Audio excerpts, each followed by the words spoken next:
തുളസി drops നമുക്ക് എല്ലാവർക്കും പരിചിതമായ ഒന്നാണ് തുളസി. നമ്മുടെ വീട്ടുമുറ്റത്ത് തന്നെ ഉള്ളതാണ്. ഒരുപാട് ഔഷധ ഗുണങ്ങളുണ്ട്. നമ്മുടെ ആയുർവേദത്തിൽ തന്നെ ദിവ്യ ഔഷധം എന്നൊക്കെയാണ് തുളസിയെ പറയാറുള്ളത്.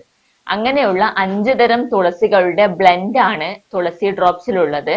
ഒരുപാട് ഗുണങ്ങൾ, റെസ്പിറേറ്ററി സംബന്ധമായ പ്രശ്നങ്ങൾക്ക്, ഡൈജസ്റ്റീവ് ദഹന സംബന്ധമായ പ്രശ്നങ്ങൾക്ക്, അല്ലെങ്കിൽ സ്കിന്ന് സംബന്ധമായ പ്രശ്നങ്ങൾക്ക്, അങ്ങനെ ഒരുപാട് ഗുണങ്ങളുള്ള ഒന്നാണ് തുളസി ഡ്രോപ്സ്.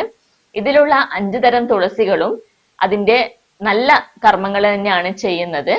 ഇപ്പം ഇതിൽ ഓരോ ബെനിഫിറ്റും പലതരം മൾട്ടിപ്പിൾ ആക്ഷൻ ആണ് ഉള്ളത്. ഇതിൽ ഓരോ ലീഫ്ലെറ്റുകൾ ഉണ്ട്, അതിൽ കറക്റ്റ് ആയിട്ട് എന്തൊക്കെ ബെനിഫിറ്റുകൾ ഉണ്ട് എന്നുണ്ട്.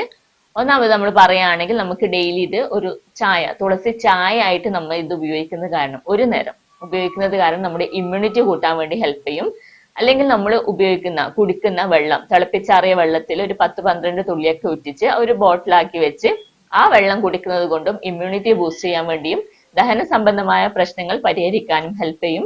പിന്നെ ശ്വാസകോശ സംബന്ധമായ പ്രശ്നങ്ങൾ അല്ലെങ്കിൽ ചുമ, കഫക്കെട്ട് പോലെയുള്ള പ്രശ്നങ്ങൾക്ക് തേനിൽ ഒരു 3-4 തുള്ളി ഊറ്റിച്ച് ഒരു 3 നേരമൊക്കെ കഴിച്ചാൽ ആ ഒരു കഫക്കെട്ട് പോലെയുള്ള പ്രശ്നങ്ങളും ചുമയൊക്കെ മാറാൻ വേണ്ടി ഹെൽപ്പ് ചെയ്യും. അലർജി സംബന്ധമായ പ്രശ്നങ്ങൾക്കും നമുക്ക് ഇങ്ങനെ ഉപയോഗിക്കാം.